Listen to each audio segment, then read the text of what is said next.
that thumbnail, and welcome to Nerdmazing, my little corner of YouTube where I showcase action figures and collectibles. So, let's get right into it and check out this collectible action figure of the Teenage Mutant Ninja Turtle and Universal Monster crossover series of Leonardo as the Hunchback from NECA. And don't go anywhere, as I'm giving a sneak peek at the next Nerdmazing collectible I'm showcasing next time here at the end of this episode.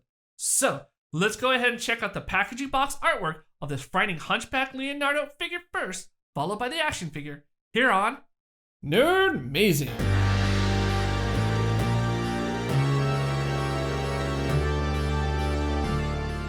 At the top right corner is the Teenage Mutant Ninja Turtles and Universal Monsters logo used for this reimagined crossover line. You get this sweet digitally painted front profile of Leonardo as the Hunchback Igor in all his glorious and horrific appearance lurking in the darkness. Below the image is the main character's name with his crossover monster in a bold gothic-like font. At the top, you have Leo at the right-hand side and the proper line logos and action figure name on the left side. The right side shows all the logos and character images we have currently seen so far. You can now see that this is a real toys from NECA, seeing these logos at the bottom. The back side is always my favorite part to this packaging series because of all the great toy photography added back here that intertwines with fun themed sayings around the figure.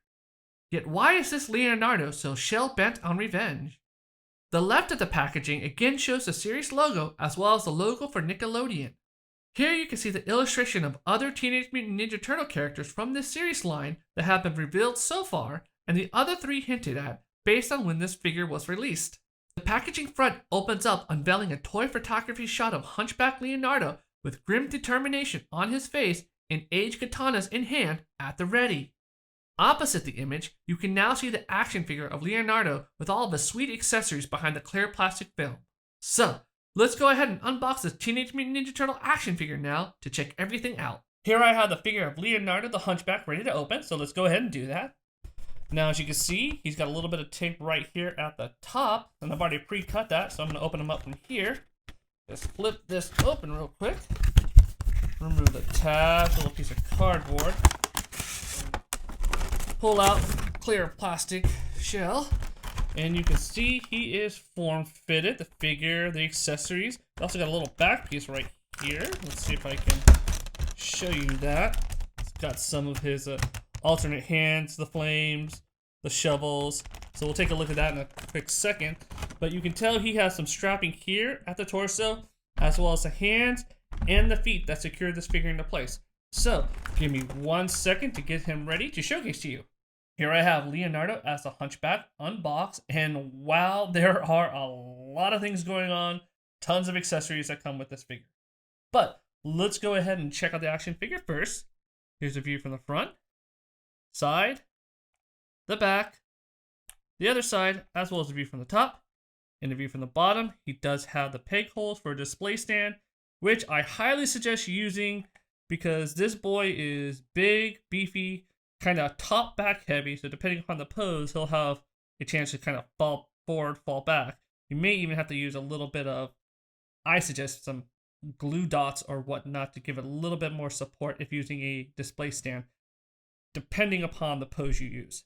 But let's go ahead and check out the articulation, starting with the head and working our way down to the feet.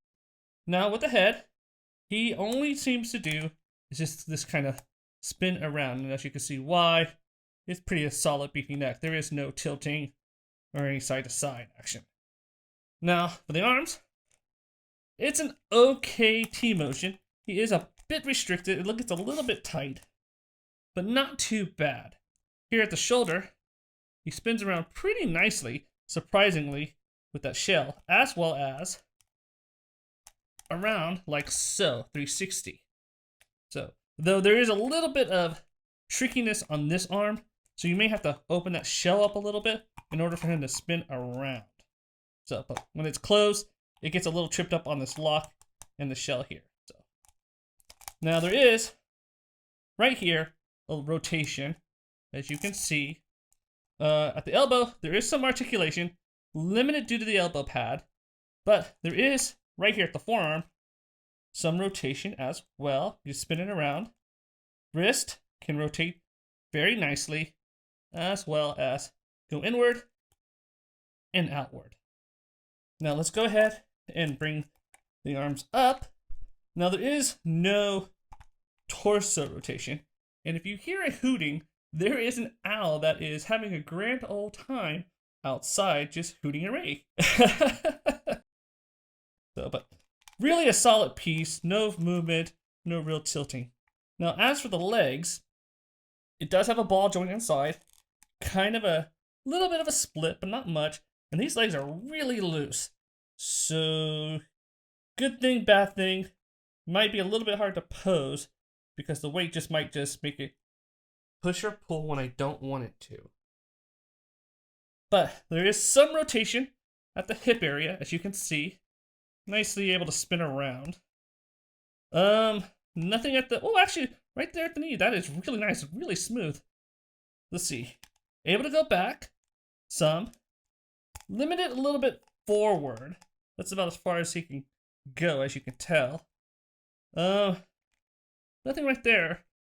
I think actually right here at the legs, underneath the clothing, he can spin at the calf area. But that's about it right there. As for the feet, they point down, they point up, and there is rocking motion, as you can tell. Show that again. And he could do that here as well. There is no restriction with that shackle there. So not too bad on the articulation for a figure like this.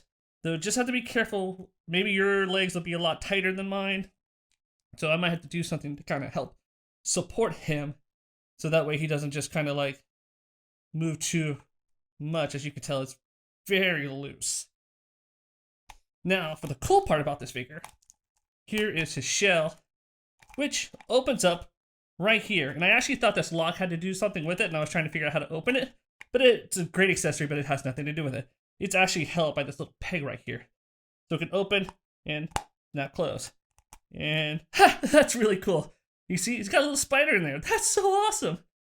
And you can also tell that he has some cut holes right here, some slots at the top, which are for these katanas that can fit in like so. So that's very neat. He's got a lot of ample space to put those accessories. Now, this can actually come off. And I'll show you real quick, just in case it happens to you, so you don't think it's broken. But he's got a little peg slot right there. Peg hole right in there. So you can just easily, should it fall, come apart, just put it right back in so. Snap it back together. And your figure is right as rain. Really nice piece. Loving this so far. Let's check out the accessories now. So there are a ton right here. So we got a great skull, as you can see. Nicely detailed. Got a lot of great features, a lot of great painting. The mouth does not open up. That's a bummer, but hey, you know what? Not too bad, not too bad. Could always use more skull accessories. This is an awesome piece. This is the brain in the jar that he keeps. Let me show you. Now, be careful when opening. This piece is bendable, but it can be breakable if you pull too hard. But the top does come out, like so. And the brain can easily pop off. Got a little hole there, so you can just put that right back. So that's going to be a cool, fun piece to use in action poses with this figure. He's got a great set of hands. 3 sets. Actually 4 if you count the ones he's right there. But these are his grasping hands for the katana. Really nice. The other set is his fist hands. All nice closed. Really nicely looking. Each different. I mean, this one looks perfect, while this one has a scar going on with staple sutures. Really cool. And then you have his, I guess, his pointing hands to direct things, or maybe he's judging people by pointing at them. I'm not sure, but these are awesome as well. Again, they're different. And I notice on mine, these are really tight, so I might have to use a little bit of heat to loosen them up before I utilize them. So let's put that back.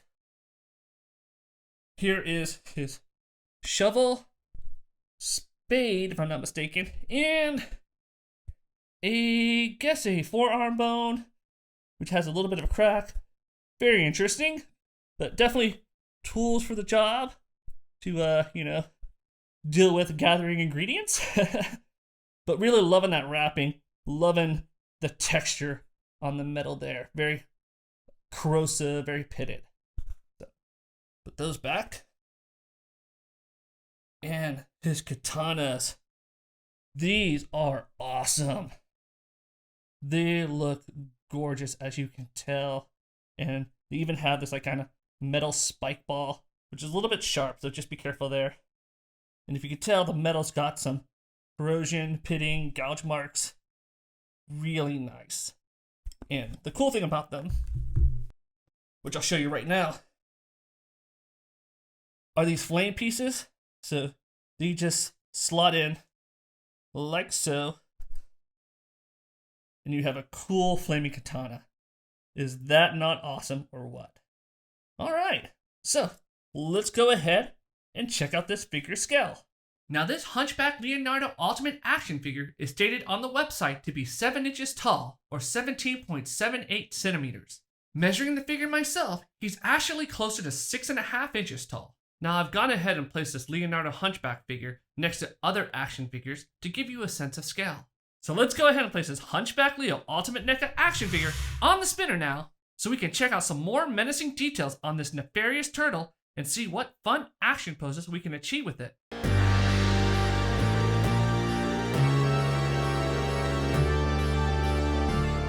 There's just so much nerd-mazing detail to this figure that I have to admit it's going to be hard to showcase all the awesomeness we see before us. The face sculpt is superb, giving us the alert expression to do the master's bidding in one eye while plotting his own schemes in his other eye. Now one of the weirdest things here is now I know what a Ninja Turtle looks like with a goatee.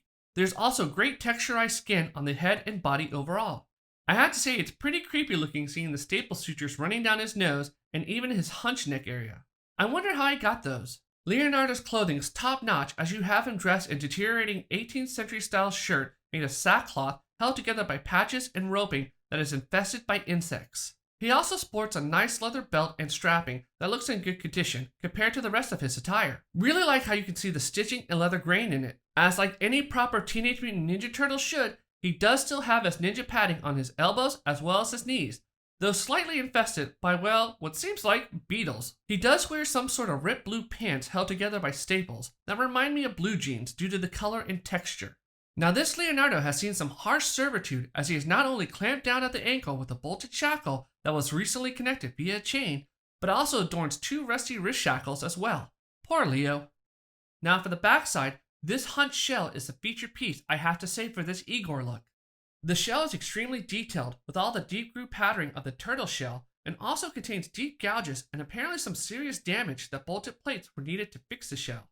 I love how the katanas slide within his shell to make it easy for Leonardo to deal with unruly guests or monsters. This turtle is prepared for finding the parts his master needs, with his shell opening up to reveal the tools required to help dig up fresh specimens. There's also a skull and perhaps a forearm bone that he stores within his shell. I guess these are just perks of the job, but his piece de resistance is the preserved and functional brain Leo has just acquired and keeps preserved in a functional jar, so it's ready to use when the doctor needs it.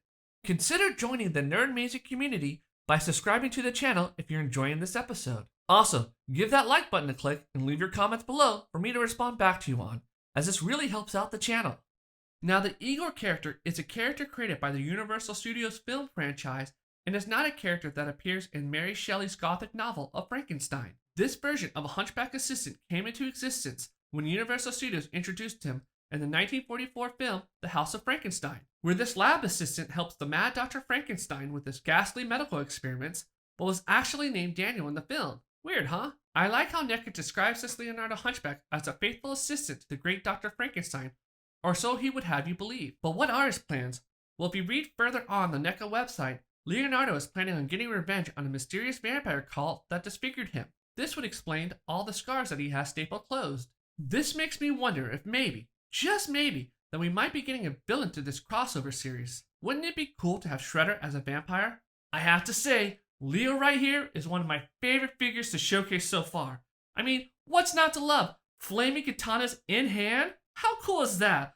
Plus you have a turtle shell that opens up to reveal all his ghastly accessories. Come on, what's not to love about a brain in a jar? I will leave a link in NECA's website in the description below so you can see additional details over this ultimate action figure. Are you ready to see the next showcase collectible here on Nerdmazing? Well, are you? It's Splinter as Van Helsing, the latest released NECA figure within the Teenage Mutant Ninja Turtles and Universal Monsters crossover series. Want to check out more NECA action figures like these? Or maybe this is more your style? Well, thanks for joining me here at Nerdmazing, and to all my Nerdmazing fans out there, again I say to you, be passionate in what you do, share your passion with others, and be kind to one another, as this world can always use more goodness in it. This is Adam with Nerdmazing, and I'll see you next time.